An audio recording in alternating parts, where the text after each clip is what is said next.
The phone on my kitchen counter was already on speaker when my world tilted sideways. I'd been folding laundry socks, specifically, because that's what normal Tuesday afternoons look like when you're a mom of two. The basket sat between me and a pile of mismatched cotton casualties, and I was actually feeling pretty good about life.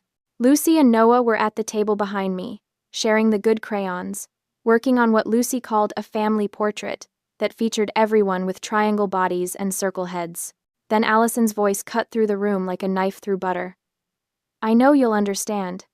Kat, we're curating a very specific future leader image for Madison's party. Lucy and Noah are sweet, but they don't quite fit the aesthetic we need for these VIP parents. I froze. The sock, one of Noah's tiny Spider-Man ones, dangled from my hand like a surrender flag. Wait. My voice came out strangled. What did you just say? Behind me, Lucy hummed while she colored. Noah made explosion noises as he added what I assumed were dinosaurs to the family scene. They had no idea. No clue that their aunt, my own sister, was currently explaining why they weren't good enough to attend their cousin's birthday party. You're not inviting them? I turned toward the phone, my hands starting to shake. Allison, their family. Oh, Kat. Her tone shifted to that practiced sympathy she'd perfected over the years, the one that made you feel like you were the unreasonable one. This is exactly why I wanted to talk to you privately. It's better for them not to be there. They'd feel so out of place among these high-caliber kids. Madison's guest list is very strategic this year. We're talking children of venture capitalists, tech executives, the mayor's daughter. It's about networking. Madison's future depends on these connections. High-caliber kids. The words settled in my chest like stones. They're 7 and 5, I said slowly. It's a birthday party, not a shareholder meeting. Don't be naive. Allison's voice took on an edge. These relationships matter. Brian and I have worked incredibly hard to get Madison into Rosewood Academy. Do you know what the competition is like? We can't afford to have her associated with... She caught herself, but not quickly enough. Associated with what? My voice was barely a whisper. Finish that sentence, Allison. I just mean, your kids are wonderful in their own way, but they're not quite at the same developmental level. Madison's friends are all reading at 8th grade levels. They're taking Mandarin and competitive chess. I don't want Lucy and Noah to feel bad about themselves. The Spider-Man sock fell from my hand. I'd spent 34 years as the peacekeeper. The younger sister, who smoothed things over, who bent and flexed and accommodated, who took the smaller bedroom, the later graduation party time slot, the understanding nod when Mom and Dad couldn't make it to my events because Allison needed them more. My eyes drifted to the table. Lucy had added hearts around the stick figures. At the top, in her careful 7-year-old handwriting, she'd written family in letters that climbed and dipped like a heartbeat monitor. Something inside me cracked, not broke cracked, like ice on a frozen lake, that moment before everything shifts. No, I said. What? No, we're not coming, Allison. If my children aren't good enough for your party, neither am I. The silence on the other end stretched for 3 full seconds. Then, are you serious right now? Don't be dramatic. I'm not being dramatic. I'm being clear. My voice was steady now, stronger than I'd heard it in years. You just told me my kids don't fit your aesthetic, that they're not high caliber enough. So, we're out, all of us. Kat, you're completely overreacting. This is why I tried to handle this delicately. I ended the call. My hand was shaking as I set the phone face down on the counter. The kitchen suddenly felt too quiet, except for the gentle scratch of crayons on paper. Mommy? Lucy's voice was small. Was that Aunt Allison? I turned around, wiping my eyes quickly. Yes, baby. Is she mad? No, sweetheart, everything's fine. But it wasn't fine. Nothing about this was fine. The front door opened, and Thomas's footsteps echoed down the hall. He appeared in the kitchen doorway, still in his suit from work, his tie loosened. One look at my face, and he was moving toward me. What happened? I opened my mouth, closed it, tried again. Allison called. He waited, his dark eyes searching mine. She uninvited the kids to Madison's party, said they don't fit the aesthetic she needs. Wrong caliber. The words tasted bitter. She wanted me to understand that it's better for them that they'd feel out of place with the quality children she's inviting. Thomas's jaw tightened, that muscle near his temple jumping the way it did when he was furious but contained. What did you say? I told her we're not going. None of us. He studied me for a long moment, and I braced myself for him to suggest we smooth it over. That family was important. That maybe Allison had a point about the networking thing, that we should be the bigger people. Instead, he asked, "What do you want to do?" The question caught me off guard. Not what should we do, not what makes sense, what do I want? I looked at Lucy and Noah, still absorbed in their drawing, still safe in their bubble of crayons and imagination. "I want to protect them," I whispered. "I want to draw a line, and never let anyone make them feel less than enough. Not even family. Especially not family." Thomas pulled me into his chest, his hand steady on my back. "Then that's what we'll do." Over his shoulder, I could see Lucy adding more hearts to her picture. She'd drawn a sun in the corner, and was carefully coloring it yellow. "We're not going," I said again, this time to myself. Thomas nodded against my hair. "We're not going." Behind us, Noah announced that he'd finished his dinosaur family, and could he please have a snack? Life moved forward. The laundry still needed folding, dinner still needed making, but something fundamental had shifted. I'd said no to my sister for the first time in my life, and I had no idea that it was only the beginning. Special Adventure Day. I announced to the kids after school, forcing brightness into my voice. "This Saturday, we're going to do something amazing instead of going to Madison's party." Lucy's face fell. "We're not going?" My heart cracked. "We're going to have so much more fun, I promise. Just the four of us." "Did we do something wrong?" Her voice was so small. I knelt down, pulling both kids close. "No, baby, never. You are perfect. Both of you are perfect." Noah's lip trembled. "Doesn't Maddie want us there?" "Sometimes grown-ups make choices that don't make sense," I said carefully, blinking back tears. "But it has nothing to do with you. You didn't do anything wrong." Lucy nodded, but I could see the confusion in her eyes. The hurt. I was going to make this right, somehow. The resolve settled in my bones, carrying me through the rest of the evening routine. That night, after the kids were in bed, I found Thomas in his study. His laptop was open, his expression focused. "What are you doing?" I asked from the doorway. He looked up, and there was something dangerous in his eyes, something calculating. "Brian called me today like nothing happened. Like his wife didn't just publicly humiliate you and the kids. He wants me to fast-track his contract so he can announce it at the party." Thomas leaned back in his chair. "That kind of arrogance makes me suspicious." "Suspicious how?" "No one is that confident unless they think the deal is already done, unless they think they have leverage." He turned back to his screen. "I'm having my VP of Operations pull the full file on Monroe Construction. Every document, every project, every subcontractor. Is that normal?" "Due diligence?" "Always." He smiled, but it didn't reach his eyes. "Brian's forgotten something important. I didn't build Northbridge Holdings by being careless. And I certainly don't let family dynamics cloud my business judgment." I moved closer, reading the email he was composing to his executive team. Subject: Monroe Construction, Comprehensive Review. Priority: High. Pull all documentation.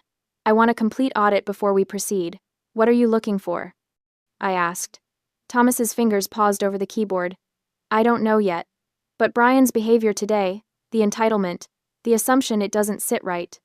Someone that's sure of himself either has something concrete, or he's been operating on borrowed confidence." He hit send. "What if you don't find anything?" "Then I politely decline the contract on business grounds, and we move on with our lives." He stood, closing his laptop. "But if I do find something?" He didn't finish the sentence. He didn't need to. I'd been with Thomas long enough to recognize that look. Cold, focused, relentless.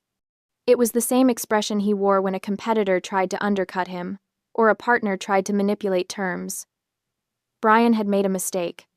He'd assumed that family meant Thomas would be soft, that personal relationships would make him careless. He'd forgotten that Thomas Baker didn't become a CEO at 36 by being anyone's pushover. "The party is Saturday," I said quietly. "I know." Thomas pulled me close, his hand warm against my back. "Let them have their party. Let Brian think he's won. We'll see what the audit turns up." In the darkness of his study, with my sister's words still echoing in my head, they don't fit the aesthetic. I felt something shift inside me. I'd drawn a line by refusing to go. Thomas was preparing to defend it. And somehow, I knew this was only the beginning. Friday morning, I was making coffee when my phone buzzed with an Instagram notification. Allison had posted. I shouldn't have looked. I knew better. But my thumb moved before my brain could stop it. And there it was, a perfectly staged photo of gold-embossed invitations fanned across her marble countertop. Madison's name in raised lettering, some French script I couldn't quite read. The caption made my stomach turn. Sneak peek at tomorrow's celebration, exclusively for the elite. Quality over quantity, always. These future leaders deserve nothing but the best. Madison turns 10. Future leaders. No riffraff. Rosewood Academy. Networking done right.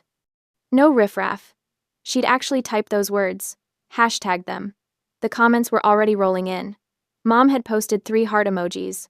Dad wrote, "So proud of you both." Brian's business partner commented, "Save me a scotch." No one mentioned Lucy and Noah. No one asked why we weren't on the guest list. It was like we'd been erased. I set my phone down carefully, afraid I might throw it across the room. Thomas walked in, took one look at my face, and picked up my phone. He read the post in silence, his jaw tightening with every word. "Saturday," he said quietly, setting the phone down. "The zoo. We'll take the kids to the Denver Zoo. Make it special." "The zoo," I repeated numbly. "Lucy loves the penguins. Noah wants to see the elephants." His hand found mine.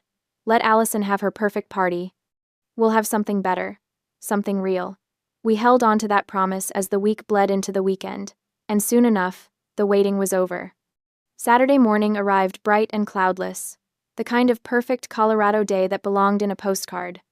We loaded the kids into the car with sunscreen and snacks, and I tried not to think about gold invitations and future leaders and Madison's party happening across town. Lucy was quiet in the back seat, staring out the window. "You okay, baby?" I asked. "Is Madison's party right now?" My chest tightened. "Probably soon, yeah." "Do you think she's having fun?" Thomas caught my eye in the rearview mirror, his expression gentle but firm. "Let it go. Focus on us." I think," I said carefully, "that we're going to have the best day ever at the zoo. Just us." Noah perked up. "Can we see the lions?"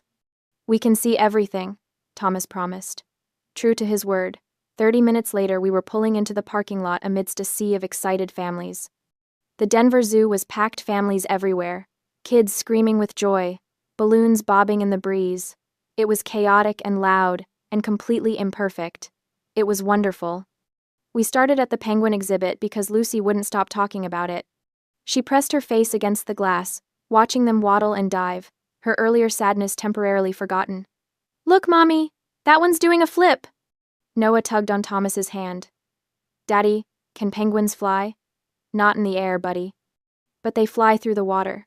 We moved through the exhibits, the giraffes, the elephants, the absolutely massive grizzly bears, that made Noah gasp and hide behind Thomas's legs.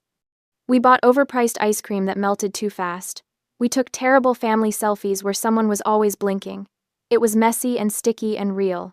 And then we got to the flamingos. Lucy had been holding my hand, chattering about how the birds were pink because of what they ate, something she'd learned from a nature show, when she suddenly stopped mid-sentence. There was a family near the fence. A little girl, maybe 8, wearing a birthday crown. Silver balloons tied to her wrist, spelled out, "Birthday, girl." Lucy's whole body went rigid. "Mommy," she whispered, "is it Maddie's birthday today?" "Oh no." "Yes, sweetie, but Grandma said we weren't shiny enough." Her voice cracked. "What does shiny mean? Does it mean we're dirty? I take baths every night." "Lucy, no." "Does Maddie hate us?" Tears started streaming down her face. "Did we do something bad? Is that why we couldn't come?" I dropped to my knees right there on the concrete path, families flowing around us like water around a stone. Noah was crying now too, his little face crumpling. I don't want to be not shiny. And something inside me just shattered. All the peacekeeping, all the accommodation, all the years of being the understanding younger sister who didn't make waves, it combusted in my chest like paper catching fire. I pulled both kids close, my hands shaking with rage and grief and fierce, burning love. "Listen to me," I said, my voice low and intense. "Both of you. You are perfect. You are kind and funny and smart and creative. You are the best parts of every single day. Anyone who can't see that anyone who would make you feel like you're not enough doesn't deserve you. Lucy sobbed against my shoulder. But Aunt Allison said, Aunt Allison is wrong. The words came out harder than I intended, but I meant every syllable. She is wrong, and what she did was cruel, and it has nothing to do with who you are. I felt Thomas's hand on my shoulder, steady and warm. Noah was wiping Lucy's tears with the zoo map, leaving smudges of ink on her cheeks. The simple gesture, big brother taking care of his sister, made my heart crack and reform into something stronger. We love you, Thomas said, kneeling down beside me. More than anything in this world, and we will never ever let anyone make you feel small. That's a promise, Lucy hiccuped, her arms tight around my neck. Even family? Especially family, I whispered. We stayed there for a long time, the four of us nodded together on the path while the world moved around us. When we finally stood up, something fundamental had shifted. I wasn't going to be the peacekeeper anymore. I was going to be the protector. The clarity of that moment stayed with me as we drove home, washed off the day's grime, and finally settled the house for the night. That night, after the kids were finally asleep, exhausted from the zoo and the emotional weight of the day, I found Thomas at his laptop again. The blue light illuminated his face, casting shadows that made him look dangerous. What are you doing? I asked, though I already knew. Reading. He didn't look up from the screen. Find anything? His finger paused over the trackpad. Smoke. Not fire yet, but definitely smoke. He turned the laptop toward me. The screen showed a dense audit report, full of financial jargon and highlighted sections. Brian's insurance certificates are outdated on 2 projects. His subcontractor payment schedules are irregular, and there are some vendor complaints about intimidation tactics. Thomas's voice was clinical, detached. Nothing definitively illegal yet, but enough that I'm not comfortable proceeding without deeper investigation. What happens now? Now I ask for more documentation, safety records, liability coverage updates, subcontractor verification. He closed the laptop. Standard compliance check before a contract this size. Brian will think it's just bureaucratic process. But it's not. No. His smile was cold. It's not. He opened his email and began typing. To Brian Monroe, subject Monroe Construction, pre-contract documentation. Brian. Per standard protocol for contracts exceeding $15 million, Northbridge Holdings requires updated compliance documentation before final review. Please submit the following by end of business Monday. 1. Updated liability insurance certificates. 2. Subcontractor payment verification for all active projects. 3. Safety incident reports past 24 months. This is standard procedure. Looking forward to reviewing and moving forward. Best, Thomas. You're giving him the weekend, I said. I'm giving him hope. Thomas hit send. Let him enjoy Madison's party. Let him brag to his country club friends about the big Northbridge deal. Let him think he's won. And then? Thomas stood, closing his laptop with a soft click. And then we see how he handles actual scrutiny.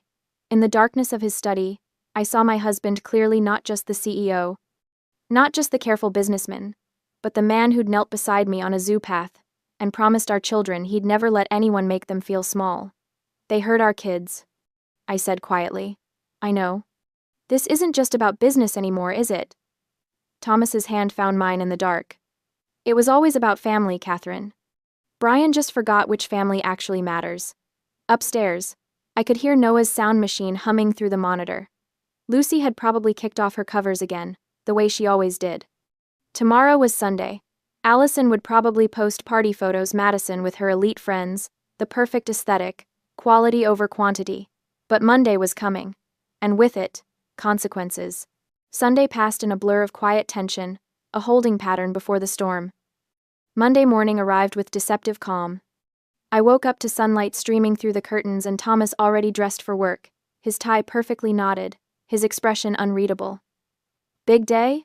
I asked, though I already knew the answer. Just another Monday. He kissed my forehead. I sent the documentation request to Brian Saturday night. Let's see how quickly he responds. After he left, I made breakfast and got the kids ready for school. Lucy was still quiet, more subdued than usual, and it made my chest ache. Noah asked twice if we could go back to the zoo, and I promised we would soon. I didn't check my phone, didn't look at the family group chat, didn't scroll Instagram to see the inevitable flood of party photos. I'd gone silent, and the silence felt like power. It was a quiet strength that carried me through the weekend and into the start of the week, shielding me from the noise outside. By afternoon, my mother had apparently noticed. My phone rang her name on the screen and I let it go to voicemail. She called again. I declined. A text appeared. "Catherine, this silent treatment is childish.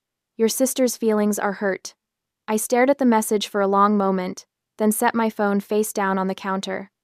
Allison's feelings were hurt. Not my children's, not Lucy's, who'd cried at the zoo, not Noah's, who'd asked if he was dirty. Allison's. I didn't respond. I let the screen go dark, maintaining my silence until the evening brought news. That evening, Thomas came home with his tablet, his expression thoughtful. "Brian sent the documentation," he said, showing me the email. "Tom, here's everything you requested. Standard stuff, all in order. Let's get this signed. Need to announce by next week? Investors are getting antsy. Also, can we have lunch on Friday? Got some great momentum going." "He thinks the deal is moving forward," I said. "He's certain of it." Thomas scrolled through the attached files. "Look at the tone. Casual, confident. He's already talking about next steps." "Is everything in order?" Thomas's smile was razor sharp. "That's what my legal team is determining right now. But there's something else." He opened another document. "Brian's been telling people the deal is done. My assistant heard it from 3 different sources today. He's been at the country club, telling investors that Northbridge Holdings is fully committed to funding his expansion." "But you haven't signed anything." "Exactly." Thomas set down the tablet. "So either Brian is prematurely celebrating, or he's been operating under the assumption that family loyalty would guarantee the contract. Either way, it's poor business practice. And if the documentation doesn't check out, then we have a bigger problem." The threat of that problem lingered in the back of our minds for the following days, a storm gathering on the horizon. Thursday evening, while I was helping Lucy with her homework, Thomas's tablet pinged. He picked it up, read the screen, and went very still. "Catherine." Something in his voice made me look up. "What is it?" He didn't answer immediately, just kept reading, his fingers scrolling slowly down the screen. His jaw was tight, that muscle near his temple jumping. "Thomas?" "Brian's been using my name." His voice was flat, controlled. "For 18 months, he's been telling suppliers and subcontractors that the Northbridge deal was finalized. That I'd personally guaranteed his expansion funding." My stomach dropped. "What?" He turned the tablet toward me. It was an audit report, 47 pages of dense text and highlighted sections. The header read, "Monroe Construction, Comprehensive Review, Confidential." "Page 12, Thomas said quietly. "Safety violations. Minor but consistent. Corners being cut." He scrolled. "Page 23. Irregular subcontractor payments. Not illegal but ethically questionable." Scrolled again. "Page 47. His finger tapped the screen. "This is where it gets interesting." I leaned closer, reading the highlighted section. Subject: Brian Monroe. Findings indicate the subject has repeatedly invoked Northbridge Holdings and CEO Thomas Baker by name when negotiating with suppliers, stating that, "The deal is done, and my brother-in-law is backing me fully." Multiple vendors report feeling coerced into accepting lower bids based on these assurances. Cross-reference check confirms no such agreement was finalized during this period. The words blurred in front of my eyes. "He's been bullying people," I whispered. "Using your name to intimidate them. For a year and a half." Thomas's voice was ice. "Before we ever discussed the contract formally. Before any due diligence. He's been operating as if the money was already his. That's fraud. It's at minimum misrepresentation. At worst." Thomas closed the tablet. "At worst, it's criminal fraud." We sat in silence, the weight of the discovery settling over us. In the other room, Lucy was singing to herself some song from school about autumn leaves. Noah was building a tower with blocks, the soft clatter of wood on wood punctuating the quiet. They had no idea that their uncle was a liar, that their aunt had called them low caliber. that their grandparents had sided with cruelty. "What are you going to do?" I asked. Thomas picked up his tablet again, opening his email. To Jennifer Chen, Chief Legal Officer, CC, David Rodriguez, VP Operations, Subject, Monroe Construction, Contract Termination. Jennifer, please prepare formal termination documentation for the Monroe Construction proposal.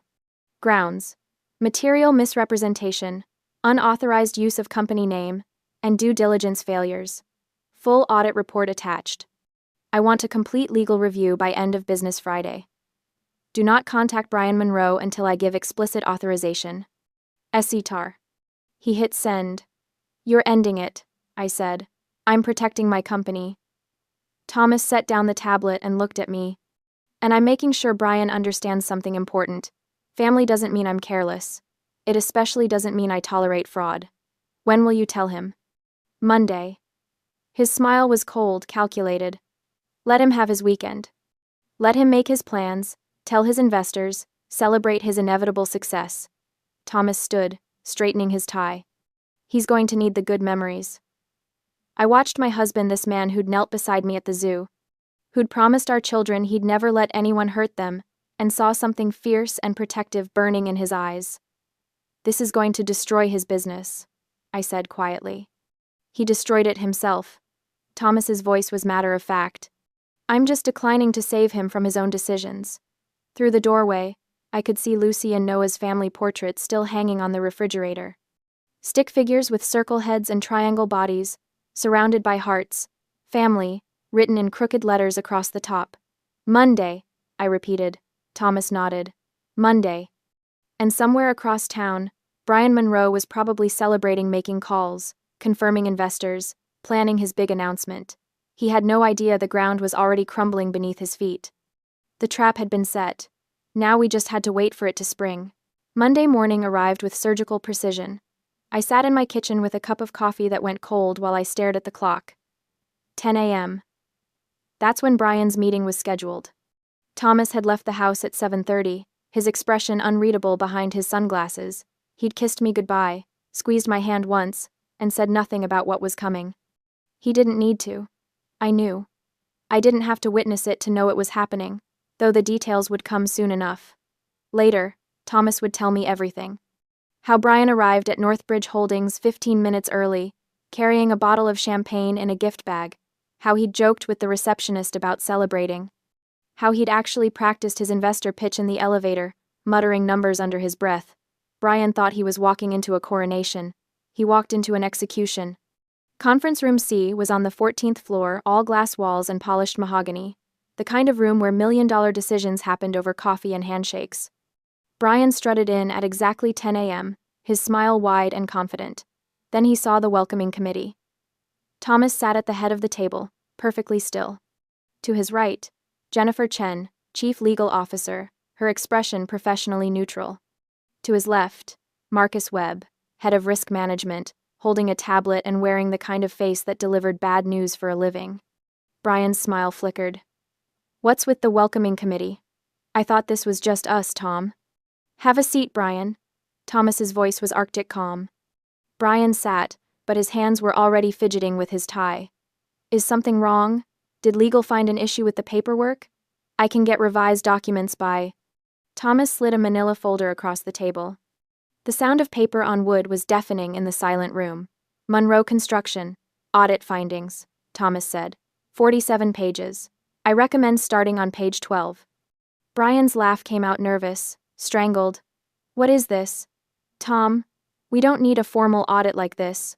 We're family, not a publicly traded conglomerate. I sent you everything." "Due diligence," Thomas interrupted. "Something you should have considered before you started using my name without authorization."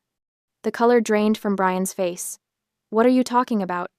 Jennifer opened her own folder, her voice crisp and professional. "For the past 18 months, you've been telling suppliers, subcontractors, and investors that Northbridge Holdings had already committed to funding your expansion. You invoked Thomas Baker's name specifically, stating the deal was finalized and guaranteed. That's just networking, building relationships. Everyone does that." "Everyone doesn't commit fraud." Marcus tapped his tablet. turning it toward Brian. We have documented testimony from 7 different vendors. You threatened them with loss of future contracts if they didn't accept your price demands. You told them that Northbridge was backing you, that Thomas had personally approved the partnership, and that anyone who didn't cooperate would be blacklisted. Brian's hands were shaking now. Those are misunderstandings. Business communication. You're taking casual conversations and twisting. Page 23, Thomas said quietly. You failed to pay subcontractors on the Riverside project for 43 days. When they complained, you told them the money was coming from Northbridge and they needed to be patient, but we had no agreement, no contract, no commitment. I was anticipating the deal. I needed to keep projects moving. You lied. Thomas's voice didn't rise. It didn't need to. You misrepresented your financial position, manipulated vendors using my company's reputation, and built your expansion plans on a foundation of fraud. Brian stood abruptly, his chair scraping back. You can't kill a deal over paperwork. We're family. This is ridiculous. Catherine is just being dramatic about the party, and now you're punishing me for... Sit down. The command was soft, but Brian sat. Thomas leaned forward, his hands folded on the table. This has nothing to do with the party. Though your character there was certainly revealing. You and your wife ranked children by social value. You excluded my son and daughter because they didn't fit your aesthetic. That showed me exactly who you are. Tom, come on. But this? Thomas tapped the folder. This is about business. You manipulated relationships for personal gain. You lied to vendors, threatened suppliers, and used my name, my company's reputation to bully people into accepting your terms. For 18 months, you operated as if my money was already yours. Brian's face was red now, sweat beading on his forehead. I can fix this. I can apologize to the vendors. I can... Page 47. Thomas's voice was ice. You told the Highlands Project investors that I was your brother-in-law, and that family loyalty guaranteed the Northbridge partnership. You sold them shares in your expansion based on money you didn't have. That's investment fraud, Brian. The room went silent. Jennifer slid a document across the table. Official letterhead, dense legal text. Northbridge Holdings is formally declining the Monroe construction proposal, she said. Effective immediately. Furthermore, we are legally obligated to report these findings to the state licensing board. They'll conduct their own investigation. Brian stared at the letter like it was written in a foreign language. You can't. The licensing board? That could shut me down. I have projects in progress. I have employees. You have consequences. Thomas stood, buttoning his suit jacket. Which you earned. I built Northbridge on integrity, Brian. I don't cut corners, I don't manipulate people, and I sure as hell don't use my family connections to bully vendors. Please. Brian's voice cracked. Tom, please. The $18 million, it's my lifeline. Without it, I lose everything. The expansion, the investors, the lifestyle you couldn't actually afford. Thomas opened the folder again. You taught my children something valuable this week, Brian. You taught them that some people aren't worth having in your life, even if they're related. Especially if they're related. This is about the party. Brian's voice turned desperate, angry. You're destroying my business because of a stupid birthday party. No. Thomas's voice was final. You destroyed your business the moment you decided integrity was optional.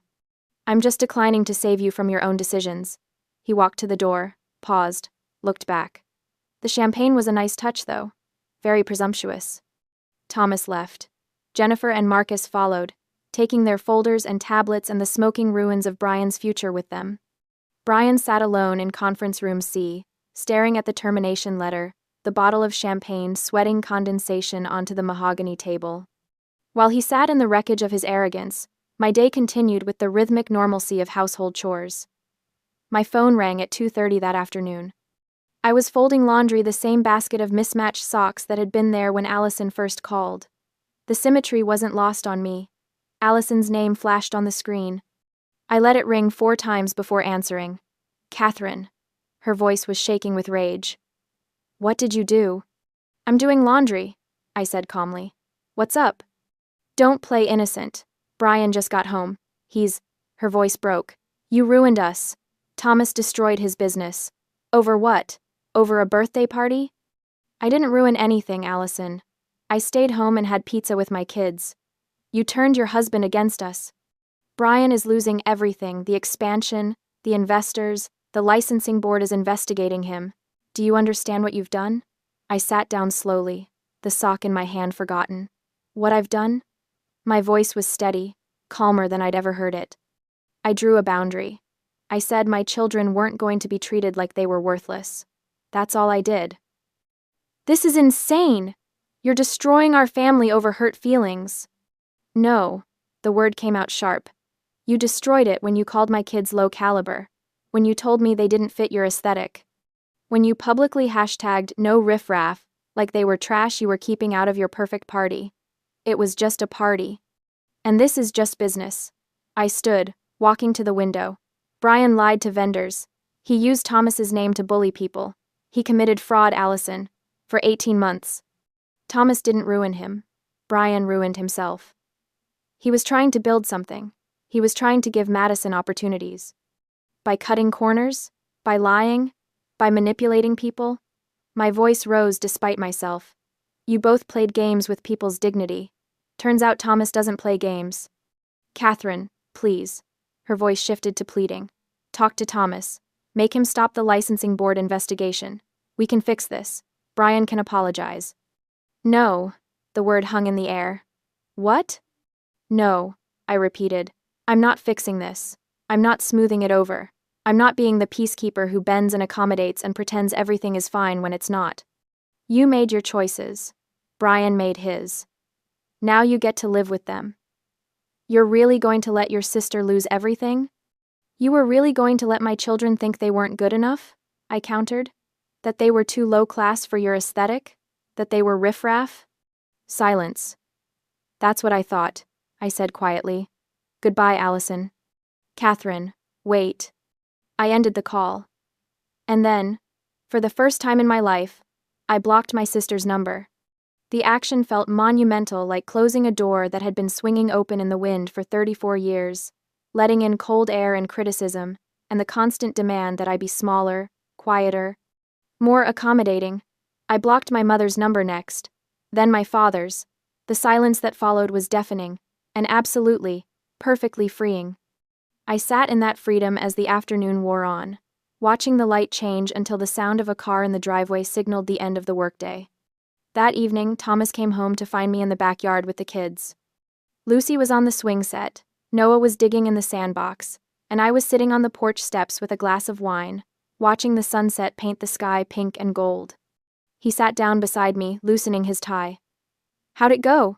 I asked, though I'd already heard from Allison's call. Exactly as planned. He took my wine glass, sipped, handed it back. Brian thought he was getting champagne and congratulations. He got a termination letter and a referral to the state licensing board. Allison called me, screaming. I'm sure she did. I blocked her number. And my parents. Thomas turned to look at me, his expression unreadable. How do you feel? I watched Lucy pump her legs, going higher and higher, her hair streaming behind her like a flag. Noah was building a sandcastle, humming to himself. Free, I said honestly. Lighter, like I've been carrying something heavy for so long that I forgot I was carrying it, and now I've finally put it down. Thomas's arm came around my shoulders, warm and solid. They called my babies riffraff, I whispered, and I almost let it go. I almost peace-kept my way through it like I always do. But you didn't. No, I leaned into him. I didn't. I drew a line, and you defended it. Always will, Lucy called out from the swing. Mommy, watch how high I can go. I watched her arc through the air, fearless and laughing, and felt something settle in my chest, something that felt like peace but stronger, like armor made of love. Brian taught them they weren't good enough, I said. Now they'll grow up knowing that anyone who can't see their value doesn't deserve space in their lives. Even family, Thomas agreed, especially family. The sun sank lower, painting everything gold. Noah abandoned his sandcastle to join Lucy on the swings, and their laughter rang out across the yard like bells. Tomorrow, Brian would start dealing with the consequences of 18 months of fraud. Allison would face the social fallout of her crumbling status. My parents would get furious I wasn't answering their calls. But right now, in this moment, we had everything that mattered.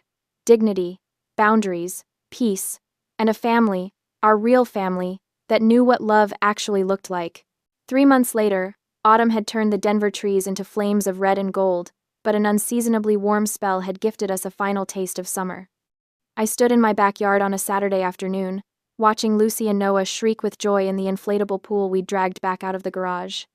Even though it was technically October, the sun was blazing, and the kids were splashing each other, and the 3 neighborhood kids who'd joined them. It was chaotic. It was messy. It was absolutely nothing like an exclusive, curated, aesthetically perfect party. It was better. "You're going to have mud tracked through your house for weeks," Jen said from her lawn chair, sipping lemonade. She was my closest friend from book club, and the only person I'd told the full story to. Worth it. I flipped a burger on the grill, the smoke curling up into the crisp air. "Did you see Noah's face when Tommy from next door said he wanted to be on his team? Pure joy.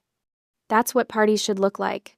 Paper plates were stacked on the picnic table, the cheap kind with cartoon characters on them, red Solo cups, a cooler full of juice boxes and beer. Hot dogs next to gourmet burgers because some of the kids were picky. It was the opposite of gold-embossed invitations and future leaders and networking opportunities. It was real. Jen studied me over her sunglasses. "Can I ask you something?" "Sure. Do you feel guilty? About what happened with Brian and Allison?" I considered the question while I turned the burgers. Did I feel guilty? Brian's construction company had downsized significantly. The state licensing board investigation had found enough violations that he'd been fined heavily and put under regulatory supervision. The big expansion he'd planned was dead. He'd had to let go of half his staff. Allison had quietly withdrawn Madison from Rosewood Academy. The tuition was too steep without the investor money they'd been counting on.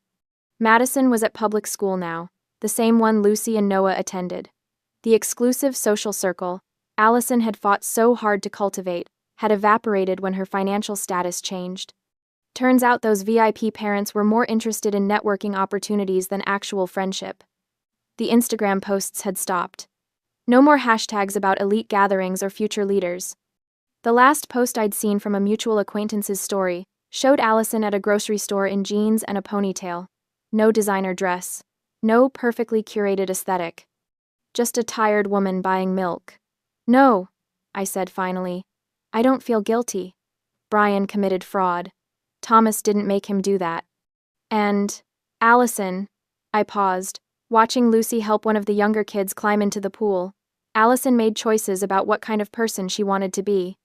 I just stopped letting those choices affect my children. That's very evolved of you.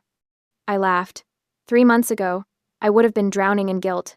I would have called my mom crying, apologizing, trying to fix everything. But you know what I realized? What? I don't owe them my peace. I plated the burgers, grabbed the hot dog buns. I have peace right here. Why would I give that up to make people comfortable who were perfectly fine making my kids uncomfortable? Jen raised her lemonade in a toast. To boundaries. To boundaries, I agreed. We clinked our glasses, content in the moment, and the afternoon drifted on until a new sound broke the rhythm. At 3:30, I was refilling the lemonade pitcher when I heard a car pull up in the driveway. I knew that engine sound. Allison's SUV, the same black luxury vehicle she'd always driven, though now it looked like it actually got used instead of just detailed. There was a soccer ball in the back window. A car seat that hadn't been there before, probably Madison's younger brother's. My stomach tightened, but I didn't panic. I didn't rush to clean up or hide the paper plates or apologize for the chaos. I just waited. Allison got out of the driver's seat. She was wearing jeans, actual jeans, not designer ones, and a plain sweater. Her hair was in a simple ponytail. No makeup except maybe some lip gloss. She looked tired, real, human. Madison climbed out of the passenger side, holding a small wrapped present. She looked nervous. I walked around the side of the house to meet them, wiping my hands on my apron, the one that said Grill Master, that Thomas had bought as a joke. "Hi," Allison said. Her voice was quiet. "Hi." We stood there for a long moment, the sound of children's laughter floating over the fence. "I called first," Allison said, "but you blocked my number." "I did. So I took a chance that you might be home on a Saturday afternoon. She glanced at Madison. We brought a present for Noah. His birthday is this week, right? I nodded slowly. Noah turned 6 on Tuesday. Can we? Allison's voice cracked. Can we come in? I should have said no. I should have protected my peace, maintained my boundaries, sent them away to preserve the hard-won serenity I'd built over the past 3 months. But Madison was looking at me with hopeful eyes, and Lucy was shrieking happily in the backyard, and I realized something important. I wasn't the peacekeeper anymore. I didn't need to fix everything or smooth things over or pretend like nothing had happened. But I could decide, on my terms, what forgiveness looked like. Come on, I said, gesturing toward the backyard. Fair warning, it's chaos back there. Allison's smile was small, genuine. I think we can handle chaos. She followed me around the side of the house, clutching the gift like a shield. Madison spotted the pool immediately and froze, clearly uncertain if she was allowed to join. Lucy looked up, saw her cousin, and waved enthusiastically. Maddie, come play. We're having a water war. No hesitation, no grudge, just pure forgiveness. Madison looked at Allison, who nodded. Within minutes, Madison had ditched her shoes and was in the pool fully clothed, laughing as Noah splashed her with water. The kids didn't care about aesthetics or exclusive guest lists, or who fit whose image. They just cared about having fun. Allison stood beside me at the grill, watching. Her hands were shaking. Catherine, she said quietly. I'm sorry. The words hung in the air between us. I didn't respond immediately. I plated a hot dog, added ketchup for one of the kids, handed it over. What exactly are you sorry for? I asked finally. Allison flinched. For what I said about Lucy and Noah, for the party, for... She took a shaky breath. For spending so long trying to impress people who didn't actually care about us that I forgot what actually matters, which is... family. Real family. Not networking contacts or social status. She wiped her eyes. The people at that party? The ones I was so desperate to impress? They dropped us the second Brian's business tanked. Madison's friends from Rosewood stopped returning our calls. Those VIP parents I wanted to network with? They pretended they didn't know me at the grocery store. I handed her a paper plate with a burger. She stared at it. It's not fancy, I said. No gold leaf or truffle oil, just a burger. It's perfect. Allison took the plate, her voice breaking. Catherine, I lost everything trying to look like I had everything. And you actually have everything. Real friends, kids who are happy, a husband who protected you instead of asking you to sacrifice your dignity for business deals. Thomas protected the kids. I corrected. I just stopped letting anyone make them feel small. That's what I should have done. Allison sat down at the picnic table, the paper plate in front of her looking absurd next to her designer purse. I should have been proud of Madison for who she is, not who I wanted her to impress people with, and I should have let her be around her cousins who actually love her, instead of fake friends who only cared about her last name. From the pool, Madison was teaching Noah some kind of complicated splash technique. Lucy was laughing so hard she had hiccups. It's a start, I said carefully. Allison looked up. What? Your apology. It's a start. I sat down across from her. But I'm not who I was 3 months ago, Allison. I'm not the same person. I'm not going to bend and accommodate and pretend like things are fine when they're not. If you're here because you want back into my life, you need to understand something. Okay. My kids come first. Always. If you ever make them feel less than, we're done. Not just blocked, numbers done. Done. I won't sacrifice their well-being for family harmony. Not anymore. Allison nodded, tears streaming down her face. I understand, and I promise no more exclusive parties, no more rankings. No more treating any child like they're not good enough. Good. We sat in silence for a moment, watching the kids play. Madison was completely soaked, her hair plastered to her face, laughing harder than I'd seen her laugh in years. She's happier at public school, Allison admitted, more relaxed, less pressure to be perfect all the time. Lucy loves having her in her class. Really? Really. She talks about Maddie every day. Apparently they're partners in science now.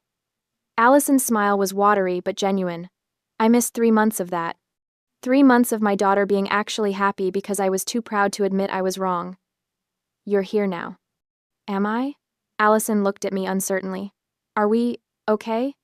I thought about it, really thought about it. Was I ready to let her back in? To risk the peace I'd built? But then I looked at Madison in the pool, and Lucy teaching her the splash game, and Noah offering to share his juice box. The kids had already forgiven her. Maybe I could too. Slowly, carefully. With boundaries firmly in place. It's a start, I said again. But Allison? I'm not the same person I was. I don't keep peace at the expense of my sanity anymore. I don't accommodate cruelty. And I don't apologize for protecting my family. I don't want you to. Allison reached across the table, her hand hovering near mine. I want to learn how to be like you. Strong, clear, unafraid to draw lines. I didn't take her hand, but I didn't pull away either. Eat your burger, I said. It's getting cold. She took a bite, and we fell into a companionable silence that lasted until the shadows stretched long across the grass. Thomas came home at 5 to find a backyard full of soaking wet children, a cooler full of empty juice boxes, and his wife laughing with her sister over paper plates and cheap beer. He raised an eyebrow at me. I shrugged, smiling. He understood. He always did. Later, after everyone had gone home, and the kids were finally in bed exhausted, happy, smelling like chlorine and hot dogs, Thomas found me on the back porch. The sun was setting, painting the sky in shades of orange and purple that no Instagram filter could replicate. He put his arm around me, pulling me close. Allison came by, I said. I saw. She apologized. Did you accept? I said it was a start. I leaned into him. I'm not who I was, Thomas. I can't go back to being the person who bent and accommodated and kept peace at any cost. I don't want you to. He kissed the top of my head.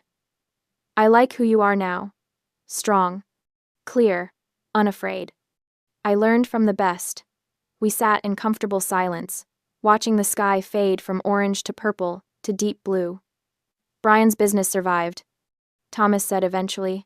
Smaller, supervised, but alive. I know. Allison's working part-time at a bookstore. Madison's thriving at public school. I know that too. Do you regret any of it? I thought about Lucy crying at the zoo, asking if she was shiny enough. I thought about Noah wiping her tears with a zoo map. I thought about 3 months of peace, of boundaries, of learning that family doesn't mean accepting cruelty. No, I said firmly. Not even a little bit. Good. Thomas's arm tightened around me. Because our kids learned something invaluable. They learned that dignity is expensive, but it's worth every penny. They learned that they don't need everyone's approval, just the love of people who see their true value. In the darkness, I could hear Lucy's sound machine humming through the baby monitor. Noah had probably kicked off his covers again. Tomorrow, life would continue. Allison might call she had my new number now, cautiously given, or she might not. Either way, I'd be okay. Because I'd learned something too. I'd learned that peace isn't the absence of conflict, it's the presence of boundaries. I'd learned that family doesn't mean tolerating cruelty, it means protecting the people you love from it. And I'd learned that sometimes the most loving thing you can do is draw a line and refuse to cross it. Thank you, I whispered to Thomas. For what? For seeing our kids' value, for defending them, for showing me that being strong doesn't mean being cruel, it just means being clear. Always, he promised. The stars came out one by one, pinpricks of light in the deepening dark. And in my messy, chaotic, perfectly imperfect backyard, surrounded by the evidence of a day full of real connection and authentic joy, I felt something I hadn't felt in years, complete and total peace. Not because everything was perfect, but because I'd finally learned that I didn't need it to be.